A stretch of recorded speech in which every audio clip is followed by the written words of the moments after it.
3 பெண்களை உங்களுக்கு முன்னதாக காண்பித்துக் கொடுக்க விரும்புகிறேன். 3 பேரும் சோஸ்திர பலியை செலுத்துகிறார்கள்.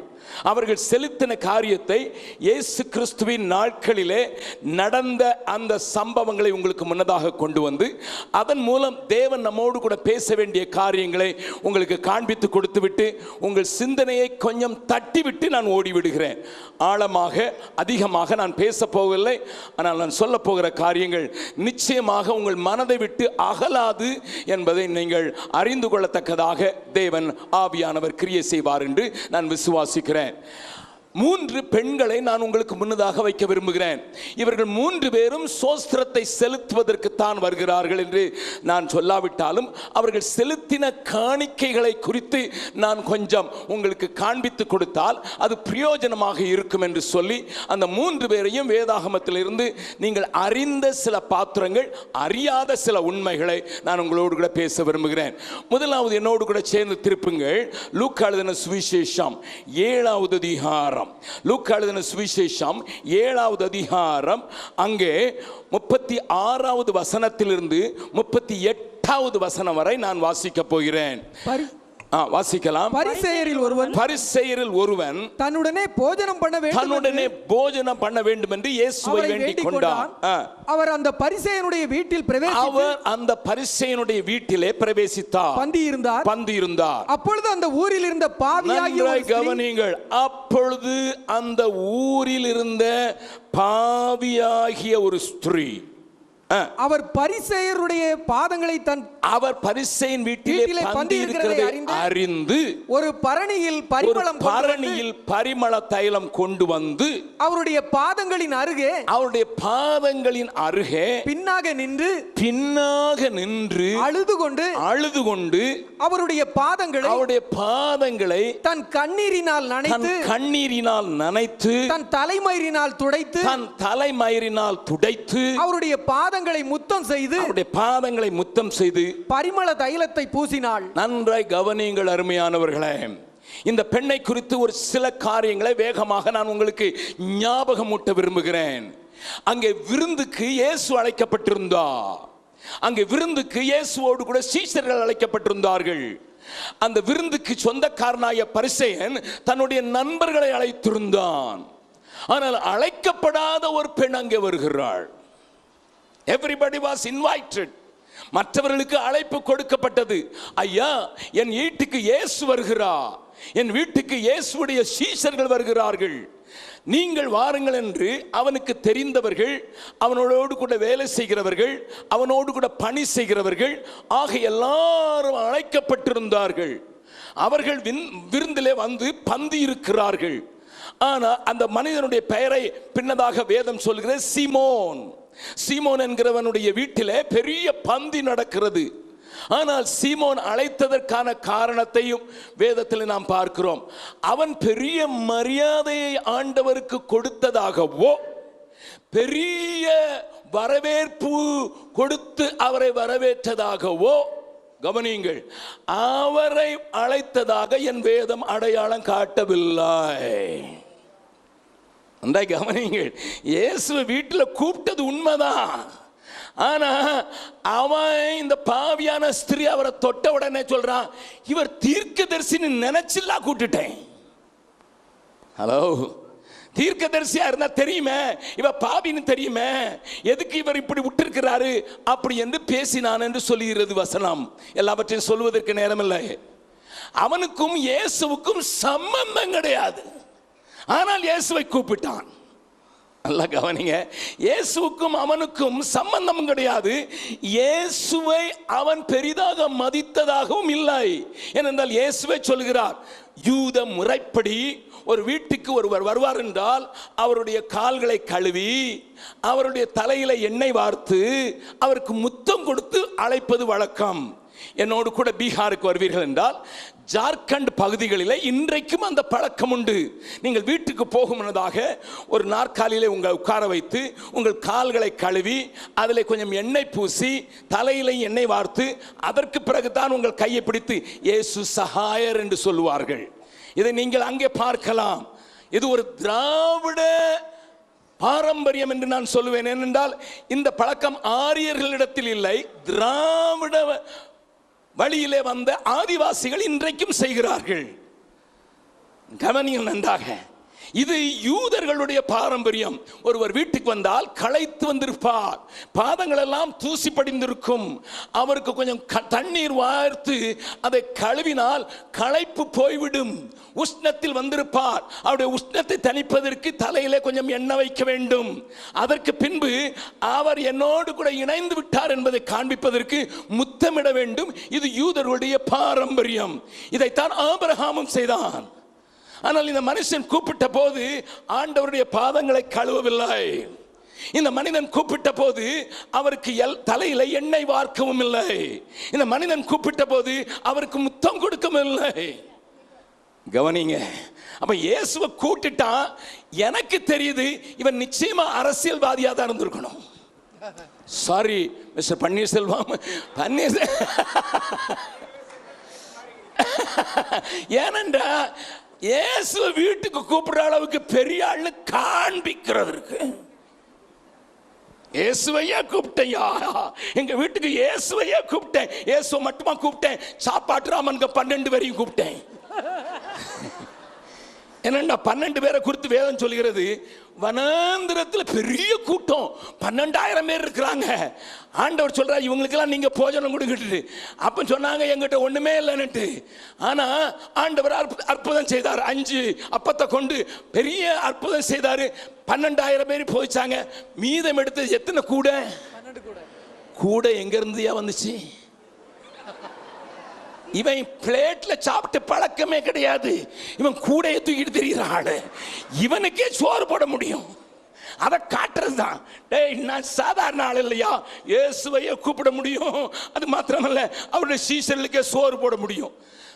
கேரளாவில் திருச்சூர்னு ஒரு ஊர் இருக்குது. அங்க ஒரு மனுஷன் இருக்கிறான். அவனை கூப்பிட்டு தான் துபாயில் கூட ஹோட்டல் திறப்பாங்க கேரளா ஆட்கள். ஏன்னு கேட்டீங்கன்னா அவன் ஒரு நேரத்துக்கு சாப்பிட்ற இட்லி 750. இது நான் சொல்லல, நடந்ததை நீங்க திருச்சூர்ல போய் அவனை பாருங்க. அதான் சொல்றேன். நான் நினைச்சேன் இவனுக்கு இவனை பெத்த அம்மா மாவாட்டிய செத்தா. ஒரு நேரத்துக்கு 750 இட்லி சாப்பிட்டானா அவ என்ன செய்வா? கல்யாணம் கிட்ட இருக்க மாட்டான். ஏன்னா பெஞ்சாதி மாவரைக்கிறதுக்கு வரமாட்டான். நான் போய் திருச்சூர்ல போய் அவனை தேடினேன். அந்த நேரம் துபாயில அபுதாபியில இன்னொரு ஹோட்டல திறக்க போயிட்டான்னு சொன்னாங்க. அப்ப நான் கேட்டேன், கல்யாணம் ஆயிட்டா? இல்லையா, பொண்ணு கிடைக்க மாட்டேங்க. எப்படி கிடைப்பா? எப்படி மாவாட்டிய செத்தால ஒரு நேரத்துக்கு 750 இட்லி சாப்பிட்டானே. என்னது இந்த மாதிரி ஆட்களையும் நான் சாப்பாடு போட முடியும்? அவனை எதுக்கு கூப்பிட்டு யா ஹோட்டல் திறக்கிறாங்கன்னு கேட்டேன். துபாயில அபுதாபியில இவனை கூப்பிட்டு எதுக்கு யா ஹோட்டல் திறக்கிறாங்கன்னு சொன்னா, இவனுக்கே நாங்க சாப்பாடு போடுவோம், உலகத்துக்கு போடுவோன்னு காட்டுறதுக்கு. இந்த சீமோன் இயேசுவை கூப்பிட்டதுக்கும் சீசர்களை கூப்பிட்டதுக்கும் உறவினர்களை கூப்பிட்டதுக்கும் நண்பர்களை கூப்பிட்டது இதுதான் காரணம். தனக்கு ஒரு பேர் வரணும். நல்ல கவனிங்க. பக்கத்தில் இருக்கும் கையை பிடிச்சிக்காளுங்க, பஞ்ச கேளுங்க. இயேசுக்கு உங்களுக்கு என்ன உறவு? வீட்டில் இயேசு படம் மாட்டியிருக்கோம், அதான் உறவா? வீட்டில் இயேசு படம் மாட்டியிருக்கோங்க, அதான் உறவா? இல்லை நாங்களும் கொஞ்சம் இயேசுக்கு சம்பந்தம் இருக்குன்னு காட்டுறீங்களா, இல்லைன்னா தெரியுன்னு காட்டுறீங்களா? நல்ல கவனிங்க. ஆனால் அழைக்கப்படாத ஒரு பெண் இயேசு யார் என்று அறிந்திருந்தாள். அழைக்கப்படவில்லை அவளை. அவ கேள்விப்பட்டுட்டு வந்துட்டா. அவளுக்கு தெரியும் இயேசு யாரு. இயேசு ஆகாரம் கொடுக்கிறவர் மாத்திரமல்ல, இயேசு அழைச்சா எனக்கு மதிப்பு வருங்கல்ல. இயேசு என் பாவத்தை மன்னிக்க வெளிப்பட்ட தேவகுமார். அவளுக்கு தெரியும். அதனால தான் பாவங்களை மன்னிக்கிறதுக்கு எனக்கு ஒரு ஆள் வேணும், பாவங்களை எனக்கு மன்னிக்கிறேன்னு சொல்ற ஒரு ஆள் வேணும். என்ன அவளை குறித்து என்ன சொல்லியிருக்கு? பாவியாய ஸ்திரீ. இன்ட்ரோடக்ஷனே சரியில்லை. என்னையா அட்ரஸ்? பாவியாகிய ஸ்திரீ. ஊர்ல ஒருத்தர பாவியாகிய ஸ்திரீ எல்லாரும் தெரிஞ்சாங்கன்னா நிச்சயமா விபச்சாரி தான். ஏன்னா அவ்வளவுதான் தெரியும் எல்லாருக்கும். இவா இன்னைக்கு ஒருத்தனோட போறா, நாளைக்கு ஒருத்தனோட போறா, இன்னொருத்த நாள் ஒரு நாள் ஒருத்தனோட போறா. அப்ப எல்லாம் அதனால இவ பாவியாகிய ஸ்திரீன்னு எல்லாரும் தெரியக்கூடிய ஒரு வாழ்க்கையை வாழ்ந்தவள் நாரி போன வாழ்க்கை வாழ்ந்து கொண்டிருக்கிறாள். கவனியங்கள் அருமையானவர்களே, நாரி போன வாழ்க்கை ஆனால் நிம்மதி இல்லை. பணத்தை பார்த்து விட்டாள் ஆனால் நிம்மதி இல்லை. எத்தனை பேருக்கு முத்தம் கொடுத்தாலோ தெரியாது. தூத்துக்குடியில் நான் ஒரு குடும்பத்தை அறிவேன். அவருக்கு நல்ல திருமணம் நடந்தது, பெரிய பணக்கார குடும்பம். 2 குடும்பத்தையும் எனக்கு தெரியும். அந்த 2 குழந்தை பிறந்த பிறகு அந்த மகள் அந்த புருஷனை விட்டுட்டு தன்னுடைய தாய் வீட்டுக்கு வந்தபோது, அவங்க வீட்டுக்கு நான் போயிருந்த போது, அம்மா இப்படி செஞ்சிட்டியே அப்படின்னு கேட்டபோது அவ சொன்னா, அங்கிள் அழ ஆரம்பிச்சிட்டான். எங்க வீட்டுக்காரர் ஒவ்வொரு நாளும் ஒவ்வொருத்தைய கூட்டாரு, சினிமா நடிகை கூப்பிடுறாரு. ஒரு சினிமா நடிகை ஒரு முத்தத்துக்கு 1.5 லட்சம் ரூபா வாங்குறா. அன்னைக்கு தான் தெரியும் சினிமா நடிகைகளுக்கு முத்தம் கொடுக்கணும்னா 1.5 லட்சம் கொடுக்கணும்னு. அன்னைக்கு தான் எனக்கு தெரியும். நல்லா கவனிங்க. இவ கையில இருந்த காணிக்க பரிமாண தைலம் எங்க இருந்து வந்துச்சு? ஏன் பை ஹர் ஸ்ட்ரென்த். தன்னுடைய பலத்தை ஊற்றி அழக காட்டி பல்ல காட்டி சம்பாதிச்ச பணம். நல்லா கவனிங்க. எப்படி அந்த பணம் வந்துச்சு? நான் ஒரு முத்தம் கொடுத்தாலே அவ்வளவு காசு வரும். அது மாத்திரம் இல்ல, எதுக்கு தெரியுமா? நம்ம ஊர்ல பியூட்டி பார்லர் நிறைய வந்துட்டு. எங்க பீகாருக்கு வாங்க, உடுத்த துணி இருக்காது, ஆனா அந்த ஊர்ல டீ கடையை தேடினீங்கன்னா இருக்காது. என் கூட வாங்க, வட பீகாருக்கு வாங்க, மைத்திலி பேசுற மொழியில நீங்க போய் 10 ஊர் போனாலும் ஒரு டீ கடை இருக்காது, ஆனா 7 பியூட்டி பார்லர் இருக்கும். எனக்கு அது விளங்குறதே இல்லை. டீ கடை இல்லை, சோத்துக்கு இல்லை, ஆனா பியூட்டி பார்லர் என்னன்னா அதுல போன உடனே நம்ம முடி இப்படி இருக்கிறத இப்படி சுருட்டி இங்க தொங்க போட்டு அப்படி பார்த்தாலே வா வான்னு கூப்பிடுற மாதிரி. அப்போ ஒரு பெண்ணுக்கு முடிதான் ரொம்ப முக்கியம் இல்லை? அதுவும் விபச்சாரிகளுக்கு முடி ரொம்ப முக்கியம். நாங்க ஒரு பிள்ளையை எடுத்து வளர்த்தோம். அந்த பிள்ளை 2வது நாள் குப்பை தொட்டியில் தூக்கி போட்டிருந்தாங்க. ரொம்ப அழகான பிள்ளை. இங்கே கொஞ்சம் பேருக்கு தெரியலாம் அவளை பற்றி. குப்பை தொட்டியில் போட்ட பிள்ளையை நாங்கள் வளர்த்தோம். ஏன்னா எனக்கு இப்போ இருக்கிறதுலையும் 3 பிள்ளைங்க, நான் எடுத்து வளர்க்குற பிள்ளைங்க 3 பிள்ளைங்க, என்னுடைய சொந்த பிள்ளைங்க. 4 பேர் வச்சுருந்தோம், ஒருத்தர் ஆண்டோட்ட போயிட்டாங்க. இந்த பிள்ளைய எனக்கு பார்க்கணுன்னு ஆசையாக இருந்தது. 9வது மாதத்தில் 9வது மாதத்தில் அப்போ அவங்க பெரியம்மாவோட சவுத் இந்தியா வந்திருந்தா. எனக்கு கூட்டம் இருந்தது. நான் 1.5 மாதமாக வீட்டை விட்டு வெளியே பிரசங்கம் பண்ணிக்கிட்டு இருந்ததுனால நான் அவங்களுக்கு சொன்னேன், அண்ணி எனக்கு பிள்ளையை கொண்டு காட்டிருங்க. நான் நாகர்கோவில் பக்கத்தில் மார்த்தாண்டன்னு ஒரு ஊரில் பேச வந்து அவங்க பஸ்ஸு பின்னால் வந்ததுனால அங்கே பின்னால் தான் அவங்க கொண்டு வந்தாங்க. நான் பிரசங்க பீடத்தில் ஏறிட்டேன். 9 மாத பொம்பளை பிள்ளை. அப்போ அவளுக்கு அழகாக முடி இருக்கும், ரொம்ப அழகாக முடி இருக்கும். ஆனால் இங்கே வந்த உடனே ரொம்ப சூடாக இருக்குன்னு மே மாதத்தில் அவளுக்கு நல்லா மொட்டை அடிச்சுட்டாங்க. 9 மாதம் தான் இருந்தது. அவள் அங்கே இருந்துட்டு முடி எடுத்துட்டானுங்க. பொம்பளை பிள்ளைங்களுக்கு முடி மேலே எவ்வளோ ஆசைன்னு அன்னைக்கு தான் பார்த்தேன். 9 மாதம் தான் இருந்தது. தலையை காட்டுறா, அப்பான்னு சொல்ல தெரியாது. பாரு எடுத்துட்டாங்க பாவிங்க. அன்னைக்கு தான் தெரியும் முடிக்கு அவ்வளோ மதிப்புன்னுட்டு. அப்போ முடிய முத்தத்தை தன்னுடைய மாம்சத்தை விற்று உண்டாக்கின பணம் அது இப்பொழுது சென்ட்டாக வெளிவந்திருக்கிறது. ஆனா இயேசுவிடத்தில் நான் போறேன், இயேசுவிடத்தை பார்க்க போறேன். என்னை யாருமே கூப்பிடல, ஆனா பாவிகளை நேசிக்கிற ஒருவர் உண்டு. பாவியான என்னையும் தம் பிள்ளையாய் மாற்றினீ. பாவியான என்னையும் உம் பிள்ளையாய் மாற்றினீ. நீ நல்லவள், சர்வ வல்லவள், உம்மை போல் வேறு தெய்வம் இல்லை. நீ நல்லவள், சர்வ வல்லவள், உம்மை போல் வேறு தெய்வம் இல்லை.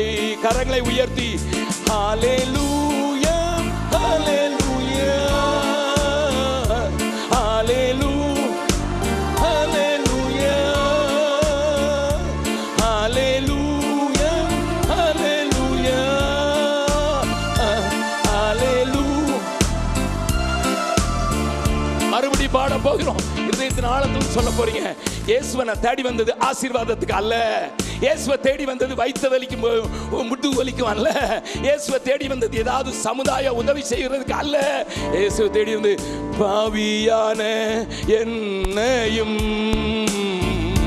உம் பிள்ளையாய் மாற்றினீ.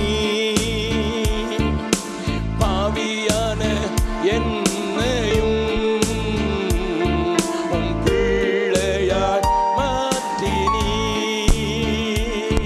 நீ நல்லவர், சர்வ வல்லவர், உம்மை போல் வேறு தெய்வம் இல்லை.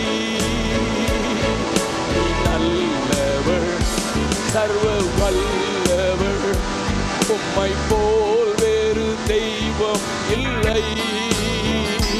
ஹல்லேலூயா, ஹல்லேலூயா, ஹல்லேலூயா,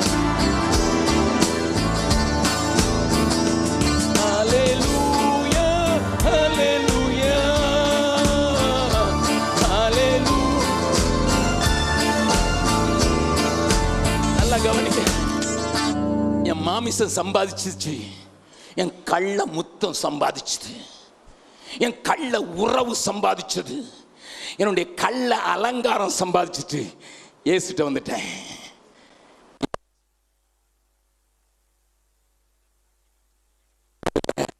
எல்லாத்தையும் அவர்கிட்ட முன்னால் வைக்க கொடுத்துக்கிற தைரியம் இல்லை, பின்னாக நின்று காலடியில் வைக்கிறாள். ஏனண்டா இனிமே உம்மை பார்த்த பிறகு இந்த பாவ வாழ்க்கைக்கு நான் திரும்ப போக முடியாது. பாவம் செய்யறதுக்கு என் சம்பாத்தியத்தை உபயோகப்படுத்த முடியாது. அல்லையா, என் வீடு மேலே இருக்கையா, அல்லூயா, என் வீடு மேலே இருக்குது.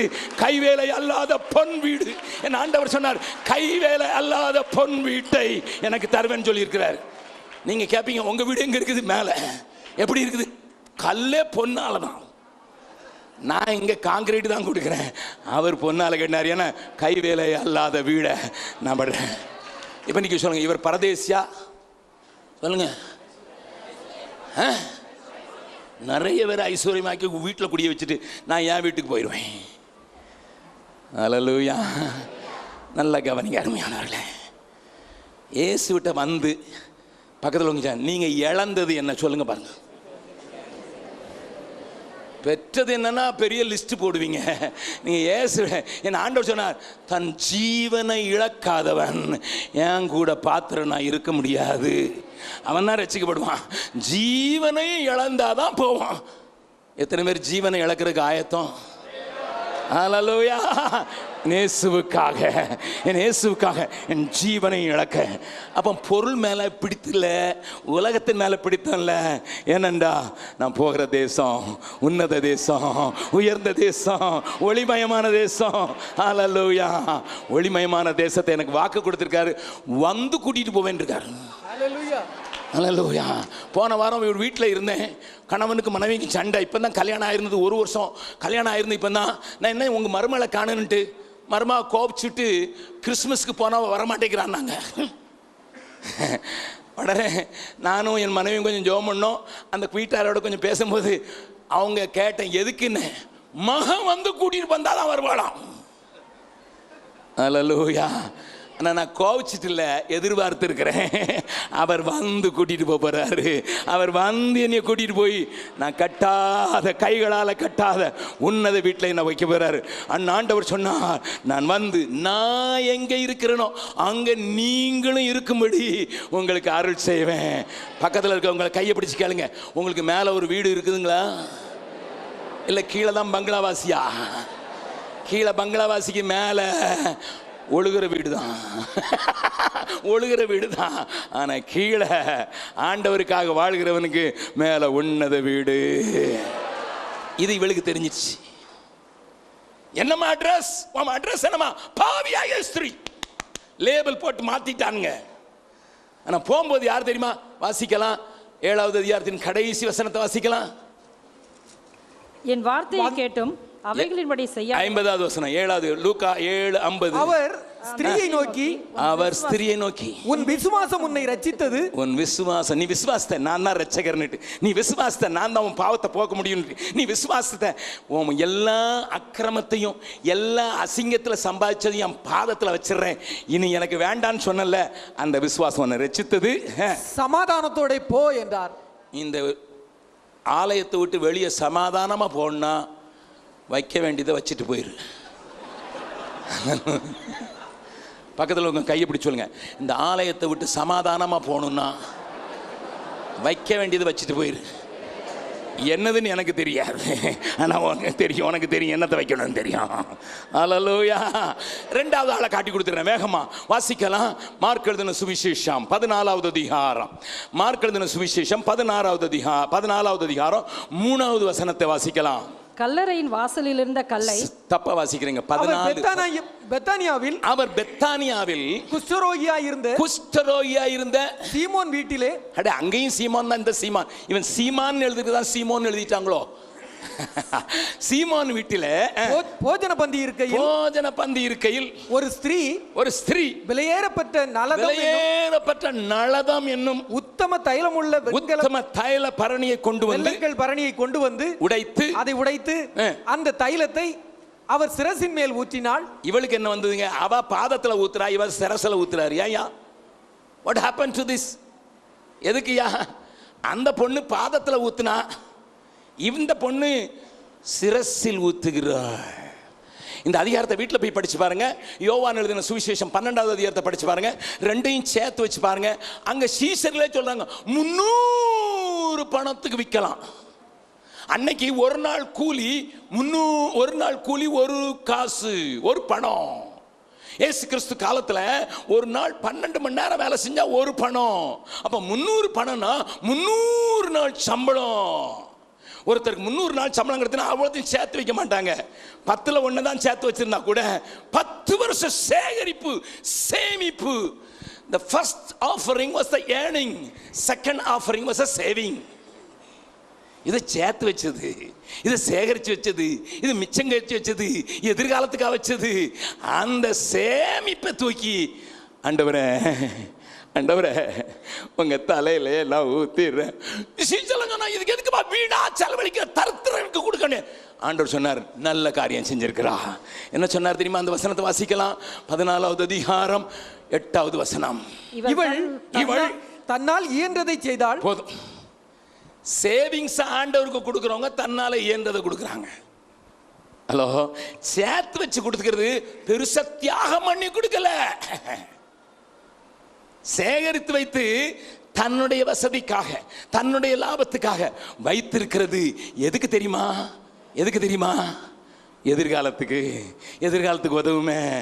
ஆனா இந்த பெண் இது ஏலம், என்ன ஏலம்? நான் சேகரித்து வைத்தது என் ஆண்டவருக்கு சொந்தமாகணும். எதனால தான் தலையில ஊற்றி, ஆண்டவரே நானும் நீரும் ஒன்று தான், உம்மோடு கூட பாடுபடுகிறதுக்கு நான் ரெடி.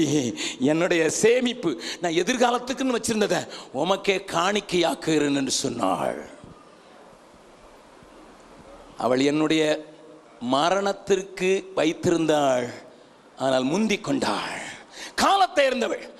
அவள் இயேசுவை அறிந்தாள், இவள் காலத்தை அறிந்தாள். This is the time. இந்த நேரத்தில் நான் செய்யணும், பிந்தி செய்யக்கூடாது, இன்னைக்கே செய்யணும், இப்போதே செய்யணுங்கிற அவசரம். பேசுவதற்கு எனக்கு நேரம் இல்லை, ஆனால் சொல்ல வேண்டிய சொல்றேன். என்னை கேட்கிற அருமையானவர்களே, பாவத்திலிருந்து விடுதலை பெறுவதற்கு பழைய வாழ்க்கையில் எல்லாவற்றையும் விட்டு பாதத்தில் வைக்கிறாள். ஆனால் சேமித்து வைத்ததை கிரீடமாக்குகிறாள் என் ஆண்டவருக்கு. கரங்களை தட்டி ஆண்டவரை மகிமைப்படுத்தலாமா? என் சத்திய வேதம் சொல்கிறது, ஆசாரின் தலையின் மேல் அபிஷேக தைலம் கிரீடமாயிருக்கிறதே. she crowned Jesus. ஆங்கிலத்தில் ஒரு அழகான பாட்டு உண்டு, we crown him. ஏன் கம்ஃபர்ட்டை இழந்து இவர் கம்பெனியில் வேலை செய்து வேலையை விடும்போது இவருக்கு 2 பொம்பளை பிள்ளைங்க. அல்லேலூயா. அவர் வேலை செய்த கம்பெனி இல்லை, வேலைக்கு சேரணும்னுட்டு சிலர் லஞ்சம் கொடுத்து ட்ரை பண்ணாங்க. இந்த பைத்தியக்காரன் அதை விட்டுட்டு வராரு. ஹலோ, எப்படியாவது வேலை கிடைக்குமா சார், எப்படியாவது சொல்லுங்க சார், உள்ள கொஞ்சம் காசு உங்களுக்கு தந்துடுறேன், உள்ள போயிடுறேன் சார் அப்படின்னு சொல்லி காசு கொடுத்து உள்ள போறதுக்கு ரெடியா இருக்கான். இவர் காசை விட்டுட்டு வெளியே வராரு. உலகம் பைத்தியம் தான் சொல்லும், உலகம் வேஸ்ட்னு தான் சொல்லும், உலகம் தந்து இது எதுக்கு எதுக்கு வேஸ்ட். சீசர்கள் கூட சொல்லுவாங்க, கூட இருக்கிற சீசர் கூட இது வேஸ்ட், இது வேஸ்ட். நல்லா கவனிங்க, நல்லா கவனிங்க. அது அது தமிழ் பாட்டில் பாமாலையில் ஒரு பாட்டு உண்டு, நீர் வாழ்க நீர் வாழ்கன்னு சொல்லுவாங்க. ஆனால் ஆங்கிலத்தில் crown him Lord of all அந்த பாட்டு முடியும். அதைத்தான் பின்னதாக மொழிபெயர்த்து விட்டார்கள். நான் இப்போ கேட்குறேன், பக்கத்தில் இருக்கவங்கிட்ட கையை பிடிச்சி சொல்லுங்க, சிங்காசனத்தில் இருக்கிறவரை ஒவ்வொரு ஆராதனையிலையும் போற்றி பாடுறீங்க. சிங்காசனத்தில் இருக்கிறவருக்கு அவருக்கு பரிசாக அவருடைய தலையை அலங்கரித்தது உண்டோ? Hello, how do you crown him? How do you crown him? அவருக்கு முகுடம் சூட்டி மகிழ்ந்தது உண்டோ? நான் எல்லாத்தையும் பேசுறதுக்கு நேரம் இல்லை. அந்த முகுடத்தை கொண்டு வந்தா அங்க 24 மூப்பரு பணிந்து கொள்ளும்போது தலையில் இருக்கிற கிரவுனை தூக்கி முன்னால போட்டுடுறான். எனக்கு கிரவுன் வேண்டாம் ஆண்டவரே, உமக்கு கிரவுன் வேணும். ஹலோ, இன்னைக்கு கிடைக்காதவங்கெல்லாம் டாக்டர் பட்டம் போட்டுக்கிடுவாங்க, கிடைக்காதவங்கெல்லாம் ரைட்டு லெஃப்ட் எல்லாம் போடுவாங்க. இவனே கிரவுனை தூக்கி மாட்டிக்குவான். ஆனால் உண்மையாய் அர்ப்பணித்தவன் இந்த ஆளை மாதிரி தூக்கி போட்டுட்டு வேலையை போட்டுட்டு பொம்பளை பிள்ளை இருந்தானே, கத்தருக்கு நான் எனக்கு லாபமாக இருக்கிறவைகளை, எனக்கு கம்ஃபர்ட் கொடுக்கிறவர்களை, என்னுடைய எதிர்காலத்துக்கு உதவுகிறவர்களை அவருக்கே காணிக்கையாக்கி அவருடைய தலையை அலங்கரிக்கிறேன் என்று சொல்லுவான். நம்புறவங்க மாத்திரம் கரங்களை தட்டி அவர் அல்லேலூயா சொல்லலாமா? நல்லா கவனிங்க, நல்லா கவனிங்க. The second person, he is willing to lose the comfort to crown him. அவரை முகுடம் சூட்டுவதற்கு தன்னுடைய வசதிகளை, வாய்ப்பை, எதிர்காலத்தை அவருக்கு கொடுக்கிறதுக்கு ஆயத்தமாகறான். ஆண்டவர் சொல்றாரு, சுவிசேஷம் எங்கெங்கெல்லாம் பிரசங்கிக்கப்படுமோ அங்கெங்கெல்லாம் இவர் சொல்றாரு, சபா மேரி சபாஸ். எங்கெல்லாம் காஸ்பல் சொல்றாங்களோ அங்கே உன் பேரை நான் சேர்த்து விட்டுருவேன். ஏன்னா நீ சாதாரண காரியம் செய்யல, எனக்கு மகுடத்தையே சூட்டி விட்டாய். மகுடம் சூட்டுறது யாருக்கு சூட்டுவாங்க? யார் வெற்றி பெற்றாங்களோ அவங்களுக்கு. அப்ப இவ என்ன சொல்றா, நீர் பாவத்துக்கு மரிக்கிறது மாத்திரம் இல்ல, பாவத்தின் மேல் வெற்றி சிறந்தவர், மரணத்தின் மேல் வெற்றி சிறக்கிறவர். ஆகையினால இப்ப முதல்ல அட்வான்ஸா கொடுத்துறேன். யாருக்கு கிரவுன் வைப்பாங்க? உங்க ஊர்ல பொண்ணுக்கு மாட்டி விடுவாங்க. அது கிரவுன் கிடையாது. பொண்ணா இருக்கிற அடுத்த நிமிஷமே கழட்டிட்டு போயிடுவா பியூட்டி பார்லர் காரி. அங்க அங்க கிரீடம் போட்ட மாதிரி தான் பொண்ணு போட்டோவுக்கு மட்டும்தான், அதுக்கு பிறகு போயிடும். ஆனா கிரவுன் யாரு கொடுப்பாங்க? ஆதி நாட்கள்ல யாருக்கு தெரியுமா? ஜெயித்தவனுக்கு கிரவுன் மாட்டி விடுவாங்க. மரணத்தை ஜெயித்தவர், பாவத்தின் மேல் அதிகாரியை ஜெயித்தவர், பிசாசை ஜெயித்தவர். Jesus, you are a victor. அது ரட்சிக்கப்பட்டவனுக்கு தெரியும். இவன் ஆண்டவர் அறிஞ்சிருந்தா, வசனம் கேட்டிருந்தா அவளுக்கு தெரியும், என் ஆண்டவர் வெற்றி சிறந்தவர். அதனால நான் பாதத்தில் ஊற்ற மாட்டேன். எங்க ஊத்துவேன்? தலையில ஊத்துவேன். கவனிங்க. இப்போ இவ சேவிங்ஸ், அவ ஏர்னிங்ஸை கொடுத்தா, இவ சேவிங்ஸை கொடுத்தா. இன்னொரு ஆளை பார்த்துட்டு முடிச்சிடலாம், வேகமாக முடிச்சிடுறேன். லூக்கா எழுதின சுவிசேஷம் 21வது அதிகாரம் 1வது வசனத்திலிருந்து வாசிங்க.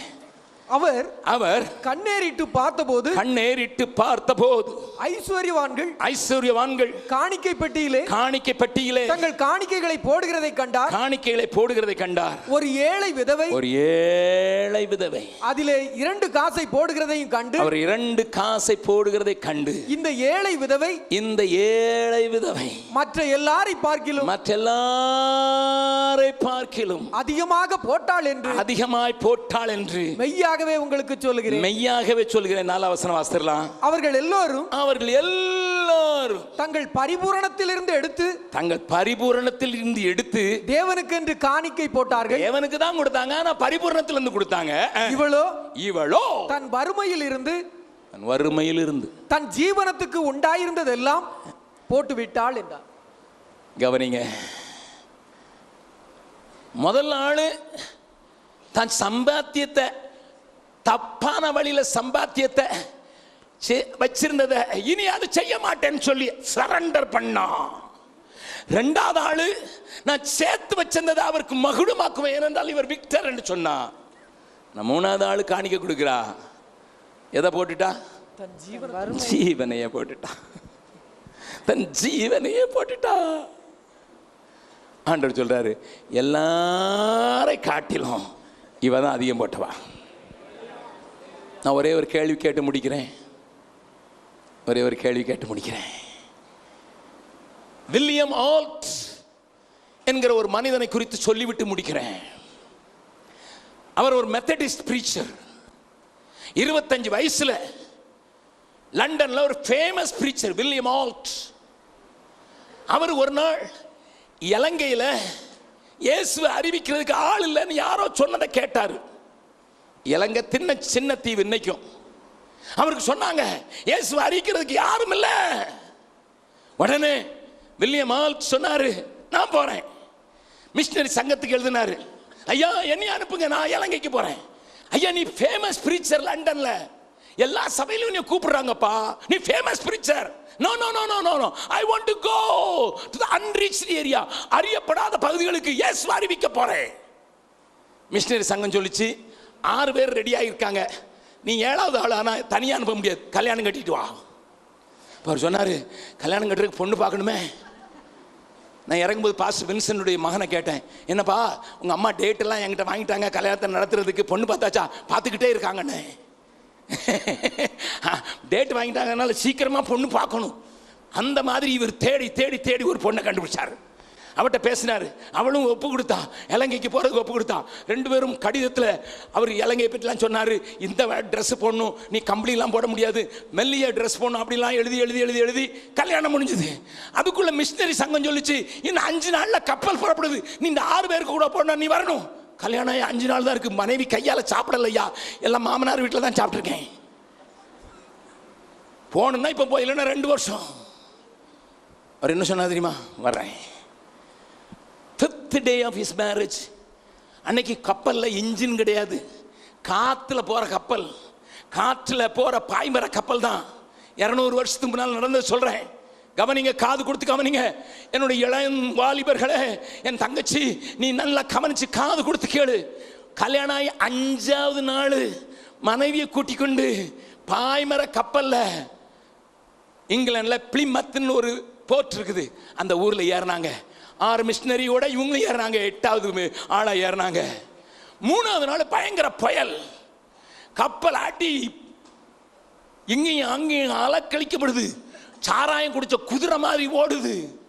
அந்த அம்மாவுக்கு சிக்காயிட்டாங்க. புதுமண பெண் சிக்காயிட்டா. அப்படி சிக்கானா அவளுக்கு மருந்தே கொடுக்க முடியல. கப்பல்ல டாக்டர் இருந்தாரு, ஒன்றும் செய்ய முடியல. 1 வாரம், 2 வாரம், 3 வாரம். நல்லா கவனிங்க, 6 மாதங்கள் படுக்கையில் இருக்கிறா. கண்ணு திறக்க முடியாது, நடக்க முடியல. இவர் இரவும் பகல் இருந்து மனைவி செத்துறக்கூடாதுன்னு சொல்லி அவளுக்கு பார்த்து கொண்டே இருக்கிறாரு. 6வது மாதத்தில் மனைவி சொன்னா, நான் பிழைக்க மாட்டேன், எனக்கு ஒரு பாட்டு பாடுங்க. அவங்க பாடின பாட்டு என்ன தெரியுமா? காரிருளில் என் நேச தீபமே நட தூமே வேரோளி இல்லை வீடும் தூரமே நட தூமே. இந்த பாடல் முழுசும் நான் பாடுறதுக்கு நேரம் இல்லை. இந்த பாடலை அவர் ஆர்கன்ல உட்கார்ந்து பாட, அந்த அம்மா படுக்கையிலே பாடிச்சு கூட. பாட்டு முடியும் போது அம்மா உயிர் போயிடுச்சு. நடு கடல்ல இருக்குது கப்பல். கப்பல் அதிகாரிகள் சொல்றாங்க, வில்லியம் நம்ம இப்ப கரையை நோக்கி போக முடியாது. காத்து அந்த டைரக்ஷன்ல இல்ல. அப்படியே நீ உன் மனைவியை புதைக்கணும்னா நாங்க எப்படியாவது முயற்சி செய்து போனோம். ஆனா பிரயாணம் பிந்திரும். வில்லியம் ஆல்ட் மனைவியை ஒரு நாள் கூட அனுபவிக்கல. மனைவி கையால சாப்பிடல. அவருடைய பணத்தை கடலில் கட்டி இறக்கி கடலிலேயே சமாதி ஆக்கிட்டாங்க. வில்லியம் ஆல்ட்டுடைய கப்பல் இலங்கையினுடைய தென் பகுதிக்கு போய் சேருது. எல்லாரும் துணையோடு இறங்குறாங்க. துணையோடு வந்த வில்லியம் ஆல்ட் தனியா இறங்குறாரு. 2 மாசம் அவங்களுக்கு தமிழ் சொல்லி கொடுத்தாங்க. 2 மாசம். நமக்கு பாண்டிச்சேரிக்காரங்களுக்கே தமிழ் வர மாதிரி வலிச்சுக்கிட்டு போயிட்டான்னு தான் சொல்றான். இன்னும் என்னடா நான் திருநெல்வேலிக்காரன், வலிச்சுக்கிட்டு போயிட்டான் என்னப்பா, அது இழுத்துக்கிட்டு போயிட்டானா? அது எனக்கு புரியறதுக்கே ரொம்ப நாள் ஆச்சுது. நமக்கே தமிழருக்கு தமிழ் வர மாட்டேங்குது. ஆனா இங்கிலாந்து தேசத்தை கொண்ட ஒரு ராஜ மகன் 2 மாசத்தை தமிழ படிச்சு 2 மாசத்துல தமிழ்ல பிரசங்கம் பண்ண படிச்சிட்டாரு. கரங்களை தட்டி ஆண்டவர் மகிமைப்படுத்தலாமா? சுருக்கமா சொல்றேன். 2 மாசம் ட்ரைனிங் பிறகு அந்த 8 பேரை 2 பேரை அனுப்பணும்னு தீர்மானிச்சிருந்தாங்க.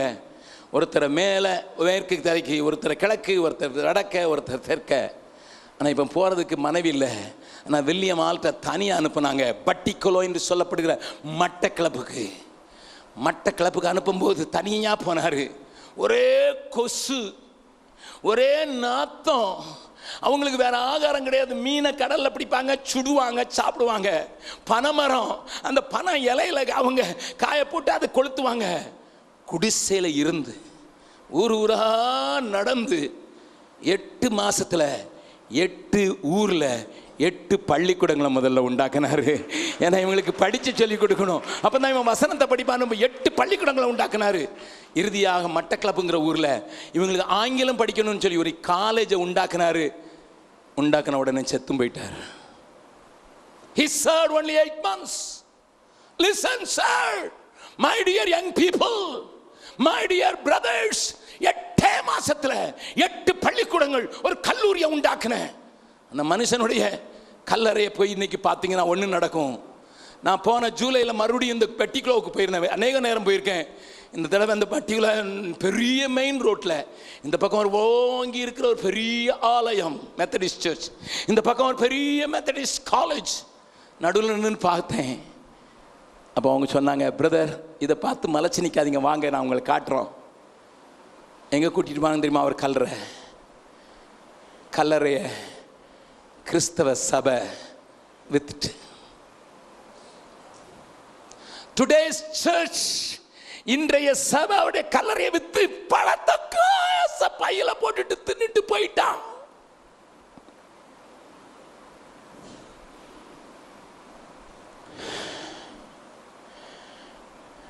இங்க ஒரு மனுஷன் உண்டு, தன் ஜீவனத்துக்குண்டான எல்லாவற்றையும் போட்டுட்டான்.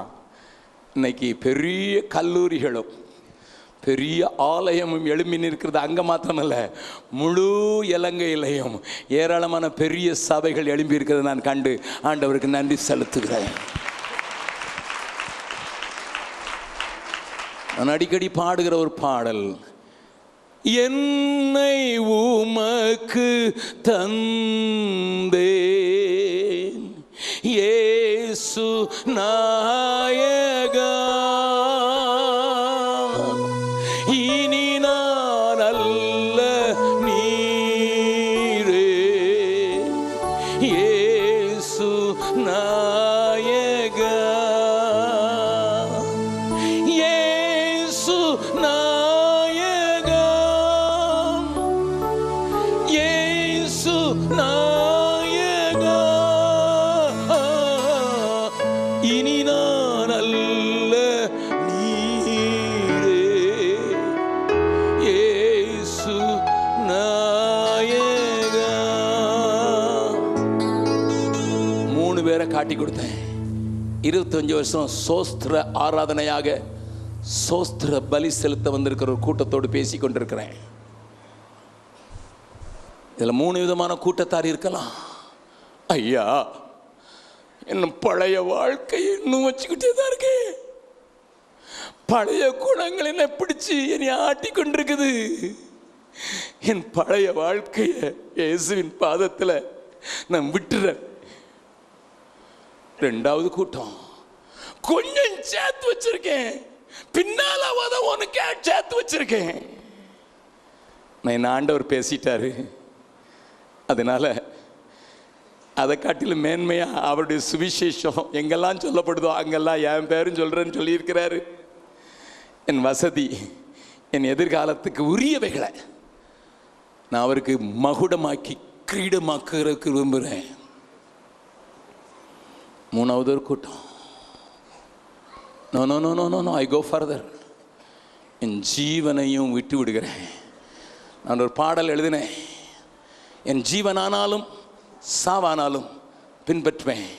அந்த பாட்டு எழுதுறதுக்கு காரணமாக இருந்த பிலமோன்கிற ஊழியக்காரன், அவருடைய மரணம், அவருடைய 2 பிள்ளையுடைய மரணம் ஒரே வாரத்தில் சம்பவிச்சத அந்த சகோதரி ஒரே வாரத்தில் கணவனையும் 2 மூத்த பிள்ளை 1, 3வது 4வது பிள்ளைய மிச்சம் இருந்து 2 பிள்ளைங்க. அதில் ஒரு பிள்ளை தான் உங்கள் பாண்டிச்சேரியில் இப்போ இன்ஜினியரிங் படிக்கிறதுக்கு வந்திருக்கிறான். அவன் பேர் நிர்பாய். அந்த சகோதரி என்கிட்ட வந்து சொன்னா, என் கணவன் சாகும்போது சொன்னான், மார்ச் மாதம் சொல்லிட்டான், நவம்பர் மாதம் 21ஆம் தேதி நான் ஆண்டவர்கிட்ட போயிடுவேன், உத்தமமாயிரு, உனக்கு கணவன் இருக்க மாட்டாரு. நான் ஆண்டவரை பெண் சொல். அந்த மனுஷன் கரெக்டாக 21ஆம் தேதி நவம்பர் மாதம் செத்து போயிட்டார். தீர்க்கதரிசினா அப்படிதான் தீர்க்கதரிசி. அந்த மாதிரி ஆட்கள் தான் பீகாரில் நாங்கள் உருவாக்கியிருக்கிறோம். அந்த மனுஷனுடைய மனைவி 2 பிள்ளைகளை கொண்டு வந்து என்னிட ஜனவரி மாதம் பார்த்துட்டு, நானும் என் பிள்ளைகளும் உயிர் இருக்கிறது வரைக்கும் ஆண்டவருக்காக உத்தமமாக ஓடுவோன்னு சொன்ன வார்த்தை தான் என்னை இந்த பாடல் எழுத வச்சது. ஜீவனானாலும் சாவானாலும் பின் செல்லுவேன், நன்மை ஒன்றும் இல்லாதிருந்தும் பின்னையும் நேசித்தீர், என் ஜீவனானாலும் சாவானாலும் பின் செல்வன் சொல்லி எழுத வச்சது. அவருடைய பையன் உங்கள் ஊரில் வந்து இப்போ இன்ஜினியரிங் படிச்சிருக்கிறதுக்கு கர்த்தர் வழி செய்திருக்கிறார். என்னை கேட்கிறவர்களே, இன்றைக்கி சிலரை பார்த்து ஆண்டவர் கேட்குறார், ஜீவனை எனக்காக, என் ராஜ்யத்தை பரப்புறதுக்காக, அந்த ஏழை விதவை ஜீவனுக்கு உண்டானதெல்லாம் போட்டு உன் ஜீவனை போடுறதுக்கு நீ ஆயத்தமா? What kind of offering you are going to offer today? எந்த விதமான காணிக்கை செலுத்தி ஆண்டவரை துதிக்க போகிறீங்க? எல்லாரும் கண்ணை மூடுங்க, யாரும் எந்திரிக்கக்கூடாது, யாரும் இங்கங்கே பார்க்கக்கூடாது. 2 நிமிஷம் தான். ஆண்டவனோடு கூட பேசி இருக்கிறான். நேசுவை ரட்சகராக பார்க்கல, ஏதோ உதவி செய்கிறவராக தான் பார்த்தேன். ஆனால் என்னை பாவியாக இருக்க, என்னை பிள்ளை ஆக்குறதுக்கு அவர் ரெடியாக இருக்கிறாரு.